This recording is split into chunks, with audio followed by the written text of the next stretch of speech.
How's everyone doing? Um, I just wanted to give you guys an update. Not just an update, but the title of this video is See Everything as God and All Things as God. Um, where do I begin? um,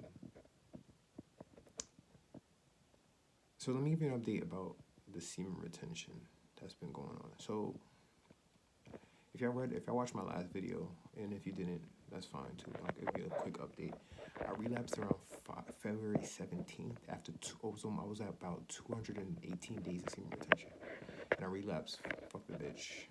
Boom, boom, whatever. Um, Living you learn. To be honest with you, I can't dwell on that. I have to continue to move forward. But since then, it's been a struggle. I'm not gonna lie, because I invited lust back into my life. And I'm not gonna lie, like it's been hard. I haven't built up a streak.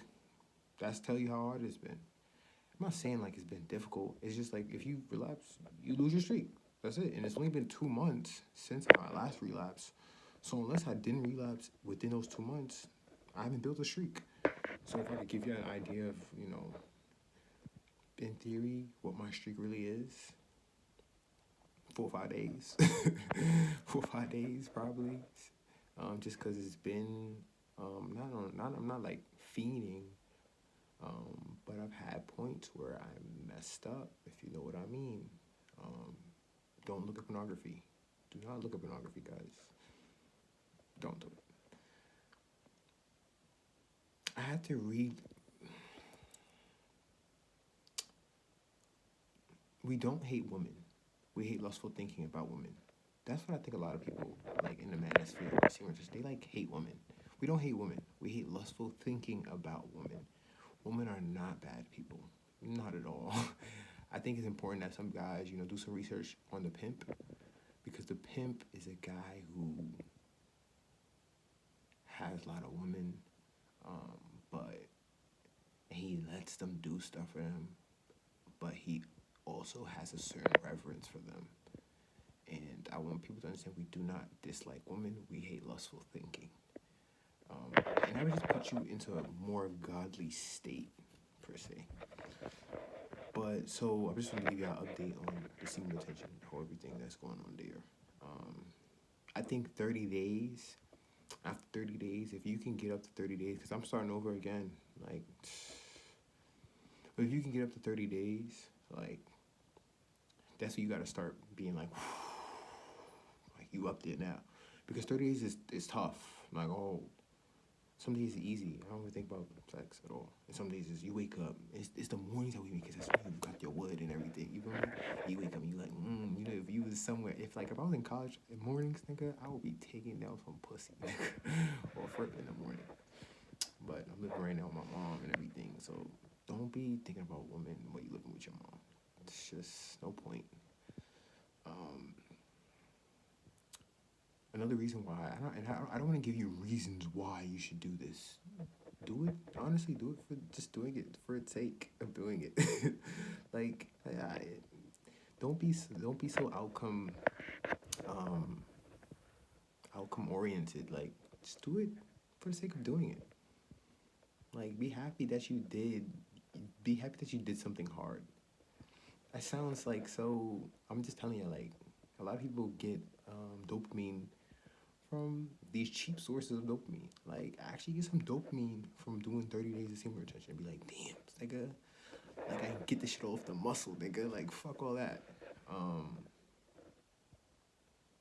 But yeah, like, let me tell you, there's no greater strength or there's no greater like power or like demonstration of strength than a girl wanna fuck you and you just not with it.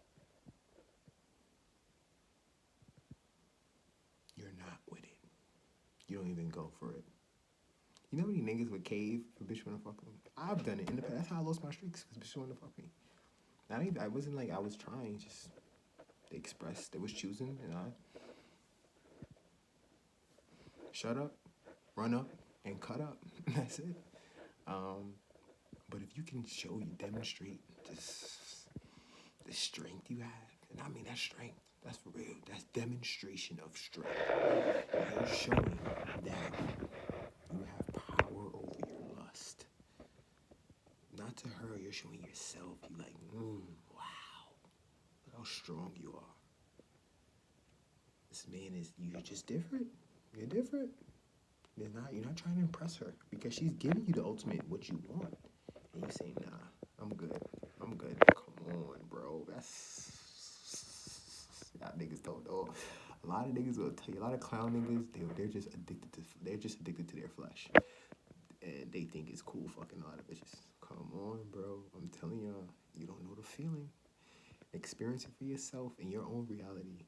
And watch when you bitch wanna fuck you just like, nah. And I don't mean you gotta like be disrespectful to her. Nah. The point is to be respectful to her. You know what I'm saying? Don't you know damn well you have no intention of taking, marrying this girl or having a baby with this girl. It's just you want to get your nut. Say no. You can still. I'm telling y'all of a situation. If you in the midst of a girl, I would advise you to stay away from women because this is difficult if you're around girls a lot to do this practice. It's difficult. Like I could never do this when I was in college. No way. I mean, I just didn't want to. It's no can't. I just didn't want to. But because you need a certain level of willpower to resist the urge to fuck these hoes. Come on, these bitches is out here giving it up. They so easy. They so wide open. Oh my god. Oh my god. So I'm just telling y'all, like, keep your encounters with women to a minimum. It's hard. We live in a world where there's girls everywhere. You talking to girls, you might have girl co-workers and all that. I'm not saying like you gotta be on some weirdo shit. And if you do have an encounter with women and it gets kind of, a lot of girls, they be choosing. They want to, if girls be testing, they be like, you got a girlfriend, all this stuff, keep it very player and keep it very respectful. That's the key. Keep it plain, keep it respectful. People assume being player is being disrespectful to women. No, it's being respectful. Keep it very respectful. And I promise you, you'll be fine. But the topic of this video is see everything as God. Everything is a manifestation of God. Now I know probably anyone who's attracted to this content, they're on that path, kind of seeing everything as God. But I want to reiterate it, so you guys understand that. I'm gonna give you an example of what happened in my life. When you see everything as God. So since that time, the last video I posted, a lot of stuff have happened, low key. I started hanging out with monks. I don't know if any if you're from New York City. I live in New York. I live in the city, specifically Brooklyn. But if you're from this area, then like, if you go in the train station, you're gonna see like the monks. Or 14th Street, you see them chanting. A lot of niggas just walk past that. But since if you watching my channel and hopefully you have the idea of semen retention and practicing brahmachari, you've kind of been exposed to like Hindu stuff. So for myself, I don't can speak for myself, but when I walk by, like, I'm actually low key interested. I'm like, oh, who these niggas? What they doing? So I go over there. Randomly, I started hanging out with the Hare Krishnas. Just like KRS-One. Apparently KRS-One hung out with the Hare Krishnas when he was young, because he was poor and he was living in a shelter, and these guys was giving out free food, So I started hanging out with the Hare Krishnas. I got a mantra. I got the Maha Mantra. It goes like this. Before I give y'all the mantra, because this was not what I was going to do for this video, but I think it's important that I give y'all the mantra and do your own research. I wish I was good at YouTube, but I'm not really that good at YouTube, and I'm not really taking it that serious. But I just want to like give y'all information. But The Maha Mantra, apparently, I did my research, that's why I chanted, is the most powerful mantra in existence. If there was a mantra, basically, it's not. I want to say it's the most power. It is kind of, because if there was a mantra that you could say, it would be this, because it's. I gotta start getting prepared for these videos. I kind of just hopped on YouTube and was like, I'm gonna take a video. Fuck this. I got this book from the Hare Krishnas. The guys who created the Hare Krishna movement, his name is Swami Swami Prabhupada. He's the guy who created Krishna consciousness, the movement. That's what's called, the movement. So the mantra it's called the Maha Mantra. It's the most power. The mantra is necessarily not about what you're saying. It's the vibration that like every word is a vibration. The meaning, another person who don't speak English could listen to what you say, and they're not gonna understand. So the meaning is really only within the human realm do we understand what's going on. To other animals, other people who even speak different languages, language is just a vibration of sound. And that's why this mantra is. Apparently, this particular vibration evokes Lord Krishna, who in Hindu is a god, it's a deity, to come dance on your tongue. Apparently, this is what they said. And you can dance in ecstasy. So, I'm going to give you the mantra. Hare Krishna, Krishna Krishna, Hare Hare. Hare Rama, Rama Rama, Hare Hare. So, yeah, you say 3 words throughout the whole thing. It's Hare, Krishna, and Rama. And all 3 of those words are different words for God. I'm not gonna go too deep on it because I don't even have that much knowledge on it. I just started saying it because I was hanging out with the guys who are part of the movement. So it just felt like the Lord wanted me to do that. You know what I'm saying? He was like, I put you here with these guys for a reason. Take the mantra. So I just took the mantra, and then I listened to another video of somebody who I listen to a lot. Should I give him your name? I'm not gonna give him your name. I'm not gonna give y'all his name because he's too elite. He's another YouTuber that I don't even know how I found him, but dude opened me up to a lot of different spiritual teachings. Young dude. But he also said something about the mantra, and I was like, oh shit, I have to start chanting this. You're supposed to chant it 280 times a day. That's how much they do. They wake up and do 2 hours of chanting that over and over and over again. Yeah, I have beads. I don't have my beads on me, but you go through the beads and you just chant the mantra. You just go through each bead. You go through the whole round of beads. It's supposed to be 118 times you go.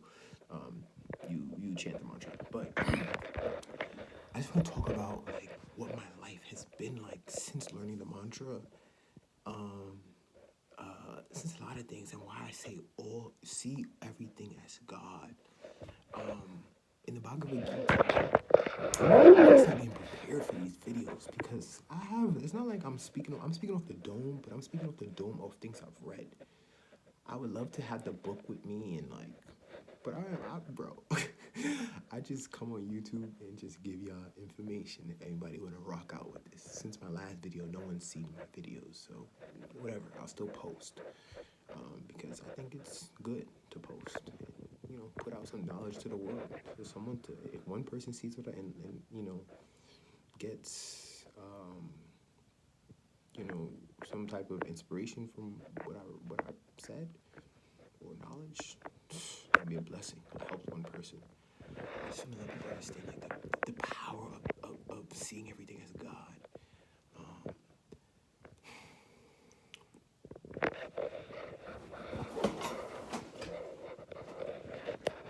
So it's another book. So just to let y'all know, like I'm really, I really read. I read very slow. I learned this from my teacher back in college. She had us reading like the Lincoln Douglas papers where they was going through battling in the political arena, and we had to like interpret everything. So I developed the skill of reading and interpreting every single line. So I really be absorbing information.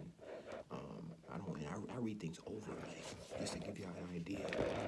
I see the annotations everywhere. It's no joke. We take this shit really serious. But see, everything is God. So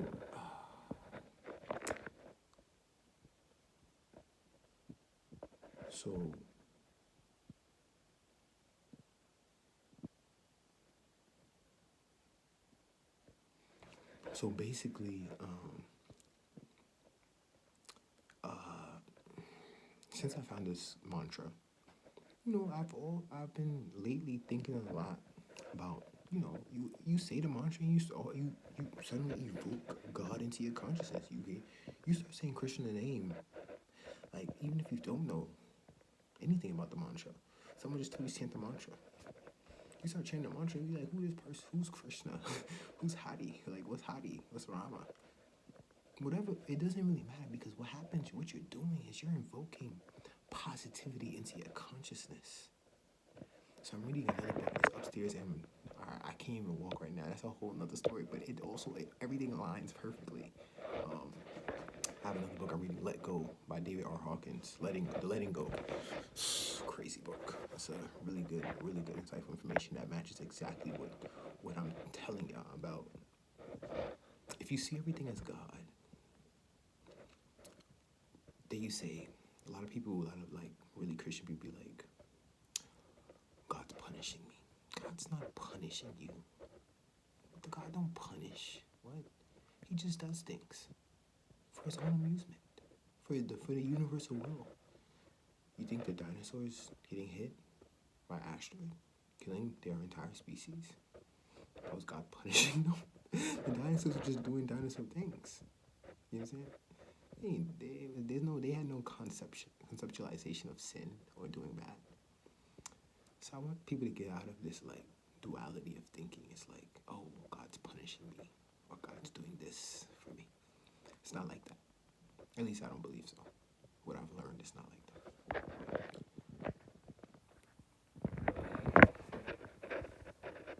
So why I say see all things as God is because everything you do,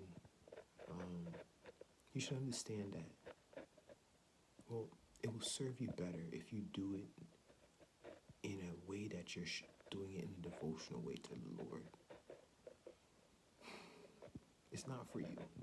Because you're not getting a lot of the stuff, like, a lot of people want to be rich. They want to have the cost. Me too, don't get it twisted. I want to be just as rich as anyone else.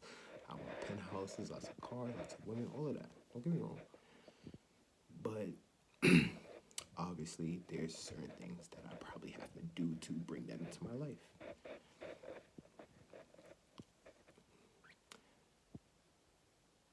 I heard a quote from somebody. It was like,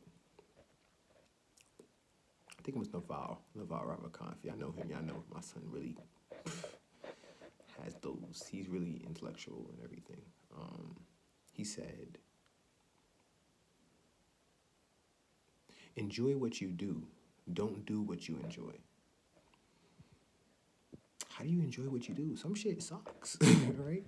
You're like looking at somebody who's like cleaning, like, but if you do it as a devotional, in a devotion to the Lord, you're gonna enjoy what you do. And if you enjoy what you do, you probably have a good mental state. And if you have a good mental state, because the mind is limitless, meaning consciousness is limitless, if you're in a higher state of consciousness, say acceptance, you're going to attract good things towards you. I want to rephrase that in another way and give you an example. So, I lost my wallet. Not only did I lose my wallet, the day before, I broke my foot. Yo, bro.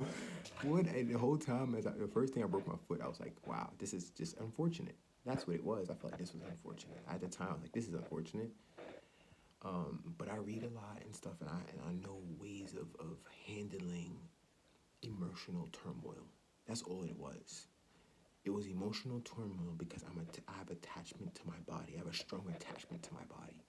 So because of this attachment I have to my body, if it got hurt in some way, I'm conflicted a little.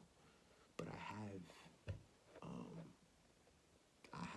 I have David Hawkins. He teaches the letting go technique of what you do to let go of these emotions um, within you, because you want to be in love. I'm telling you guys, you want to be in love. You want to raise the chakras, your energy to your heart center, and live in love.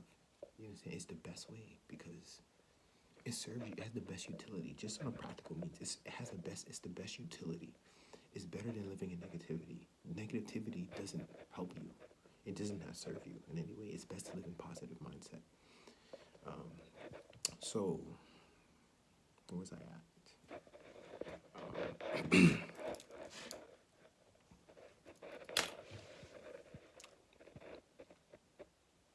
Oh yes, I lost my wallet. And before that, the day before, I broke my foot. I played basketball, so I broke my foot. Um, and I was tight. But I wasn't like super tight. Like, it derailed me a little bit because I've been training and I've been, training my bounce and everything, getting real athletic. I'm ready to go out there and just start violating niggas. So that was kind of ass. And also I had a job lined up to work at Whole Foods. I was gonna work at Whole Foods. I ain't got no job right now. I'm building a business and everything. So, I need some income coming in. I'm building a business in my time that I do have. Don't get me wrong, I have not great managing my time right now. I'm not doing the best. But I can improve, like we all can improve. Um, but so yeah, it derailed me.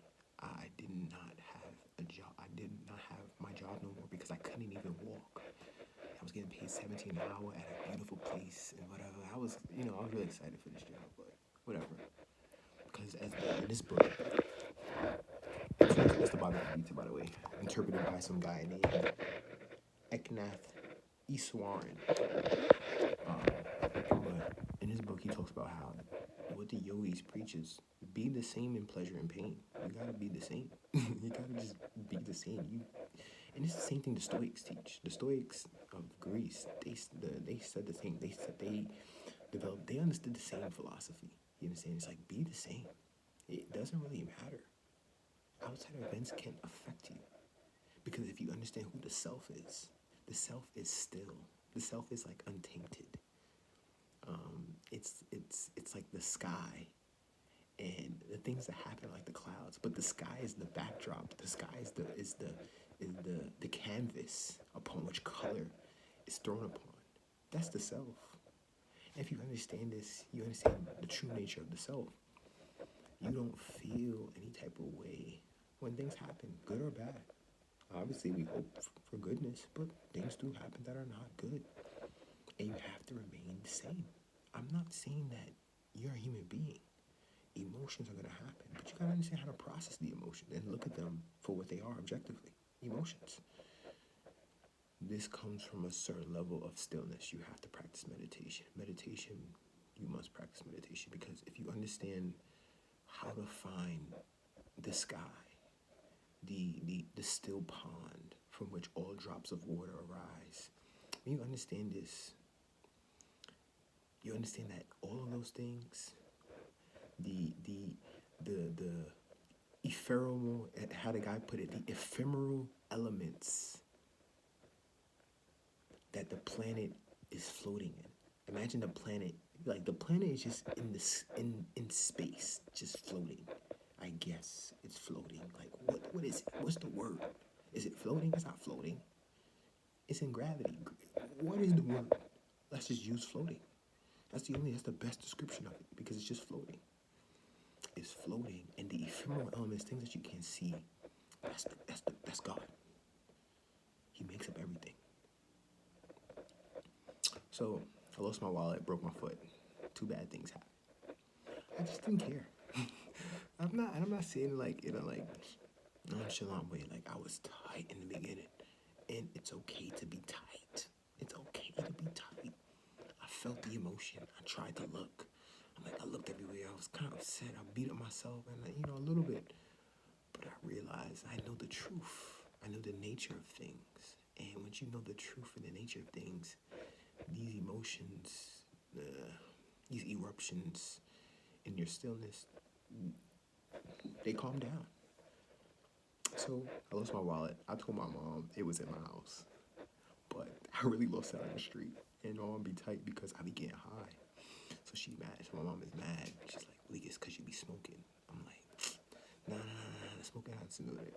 I don't know how I lost my wallet. I get high all the time. Um, and another thing, like, guys, smoking weed is not good for you. I'm not gonna say it's good for you. Yeah, it's not good for you. I don't want to jack that.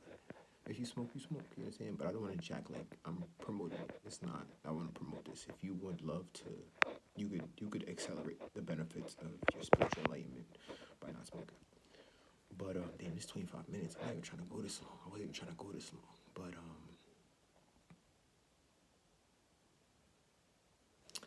so yeah, um, I lost my wallet.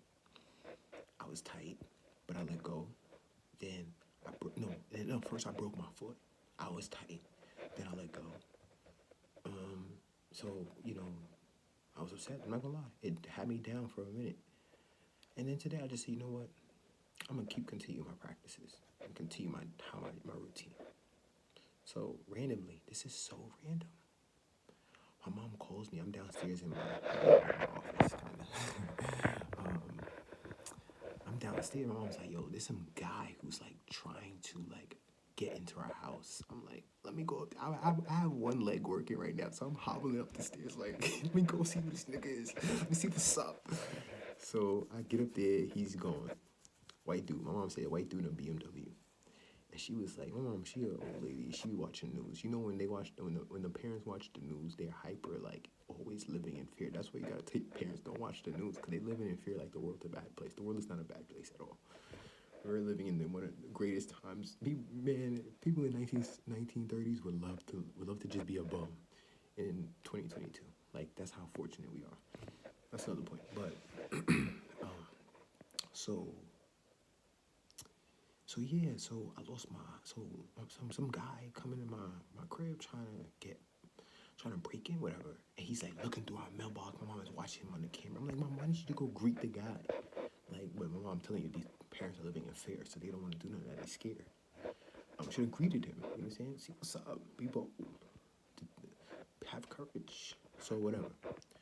So I don't know what's going on. So I go back downstairs doing my little routine. I have my routine that I do. Everyone should develop a practice, that they do. Mine is journaling and writing affirmations, and I begin my work for the day on my business. But I go back, and then the guy comes again, ringing the bell. So I try to run up there as fast as I can. I'm slow. I'm on one leg. Then my mom comes. She goes to the mailbox, and look what's in the mailbox. My wallet. My wallet's in the mailbox. Guys, at the time, till that point, before that point, I had given up on the wallet. I said, oh, that was a great wallet. It had a lot of information, a lot of nice cards in there, but it's gone now. And I was just like, you know what? I'm going to get a new one. I was indifferent toward it. I just said, you know what? That's what it is. And it showed up. I wish I had my book, the Letting Go book, because I would take something, I would quote it word for word from what it says, but I'm going to try and do my best to quote it from off the dome. But it says that the clingingness to the object of your desire is the thing that's blocking you from getting what you desire. You know what I'm saying? Because and it makes so much sense because if like attracts like, if we approach what I'm about to say from the premise of like attracts like, if you're in a consciousness of fear, say like for instance I was upset that my wallet was not gonna come. It probably would have never come. But because I had accepted it and that I thought I'm gonna have another wallet, it came. I didn't cling to the wallet. I just accepted it. I said, I'm gonna get another one. And it didn't bother me. It just didn't bother me. I was gonna get another one. But my other one came. It just came. It popped up. Random dude. We didn't even know his name. He just dropped the wallet off. That's it. That's simple. That's the Lord. I know that I didn't probably explain that correctly, but leave a comment if you think I should explain that. If you want to know more details to literally the Lord, how the Lord works. But yeah, that was the Lord. I didn't cling to it, and He provided. Now I have it. I'm the same way because I already had it in my mind. Like attracts like. If you have, the guy puts it like this: have, do, be, become, or having, doing, and becoming. You have to start already that you have it. Don't start from the mind state or the consciousness that you don't have it. Desire in itself is saying to your subconscious mind that, oh, I don't have it and I want it. Oh, I want it. Don't start from there. You are saying to the universe that you don't have it. What? Do you know? Is it not written that ye are God? You have anything you put your mind on, you have. A lot of people must understand like law of attraction, law of momentum, but even the law of letting go. Like anything you desire is yours already. It's in mind. Everything is first a conception in mind first. I have one book, so I want to give it about consciousness, about money consciousness. Randomly today, I have all my books with me. Think and Grow Rich. Y'all familiar? I know y'all familiar. I want to tell y'all about whatever is yours is already yours. You don't have to desire it necessarily.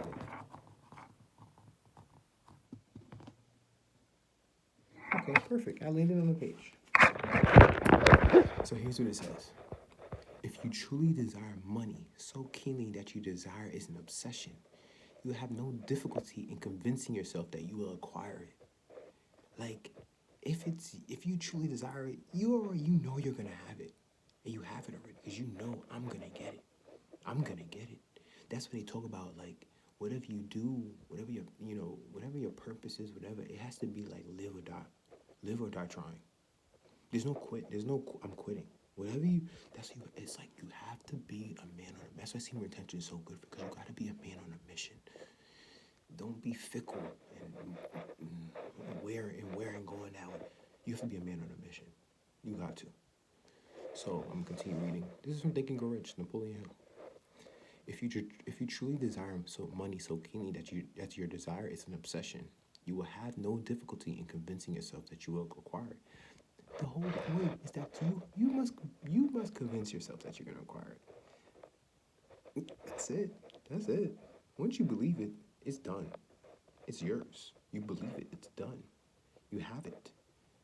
Because guess what? Once you believe that you have it, you're gonna start. Here's what he says. That's what I'm telling you. Be having, doing, being. So here's how he put it. The object to want money and to become so determined to have it that you convince yourself. Convince is written in italics. That's all it is. You have to convince yourself. The problem is y'all don't believe that you're actually like that. Some of y'all don't believe that y'all like that. Some of y'all don't know who you really are. It's not written that you are God. Some of y'all don't know. That's because the world told you that the world has been shitting on you. Especially if you're a black man. Oh my God, they call you boy. Oh my God. But I'm so happy I was a black man because like I had to discover my true identity. If I was listening to the world, how they describe being black is like you are dirt. So I'm like, no way, no way, nigga. I do not feel that. I do not feel like dirt. The way my life is, man, I feel like I'm a fucking king. So I couldn't figure that out. And you must convince yourself of anything that you want that is yours. You have it. It's done. Here's what he says. Only those who become money conscious ever accumulate great riches. Money consciousness means that the mind has become so thoroughly saturated with the desire for money that one can see oneself already in possession of it. So the Letting Go book by David Hawkins, he talks about having, doing, becoming. He gives a good scientific, not a scientific, but a pragmatic approach to how that sequence of having, doing, becoming works out. He says, once you become money conscious, the mind convinces itself that it has it already. And by the fact that the mind becomes money conscious, it starts developing plans to get it. It's like, it's mine, I'm gonna just get it now. And you start developing plans, and now you start preparing. You know, it's like it's like you have a garden. You want to reap a certain fruit, so you start preparing the soil for this particular fruit. I don't know if any of you ever farmed. I farmed. I told y'all in that last video if y'all watched it, but I farmed, and you know that's what happens. Like, you prepare the dirt for us to reap a certain fruit, and you just place the seed in, and you water it till you get the conditions ready. It's all about getting the right conditions. But I don't want to make this video too long because 35 minutes, and I want to go do something else. But yeah, this is a few examples of how God is everywhere. Even with my leg, right? My leg can't walk tight. I used to go to the gym. I was going to the gym, very consistently, getting right and everything, working on my balance, everything. Boom, foot broken. Dead. Boom. So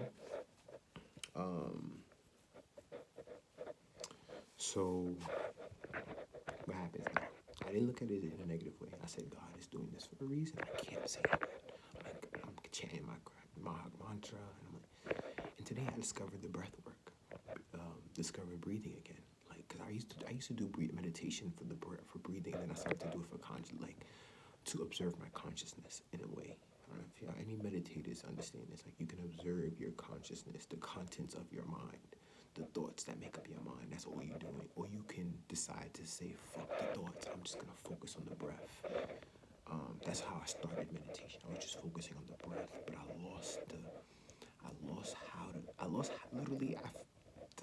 forgot how to breathe. Isn't that an involuntary action leak? Now y'all niggas know a little something about me. Whatever. But I forgot how to breathe. So yeah. And now I remember it because today, I can't move, so I'm reading. I want to get back into breath work, but since I mentioned, I'm like, I start doing breath work because my mind has been agitated lately, meaning that I haven't been able to just get focused. And it's good guys, to be bored. Just be bored. Just sit in boredom, because it'll help you refocus your mind. Don't always be doing stuff. Just sit there sometimes. Just be. But I learned breath work today. Like 5.5 seconds on the inhale, 5.5 seconds on the exhale, and that's apparently the optimal way to breathe. And it helps you a lot, like, cause it keeps you conscious of how you're breathing in you can do that anytime. Like, anytime. Like, you in the car, like, you going somewhere, you just forget, like, oh shit, let me make sure I'm breathing optimally, and just take a minute and take Thich Nhat Hanh would say, like,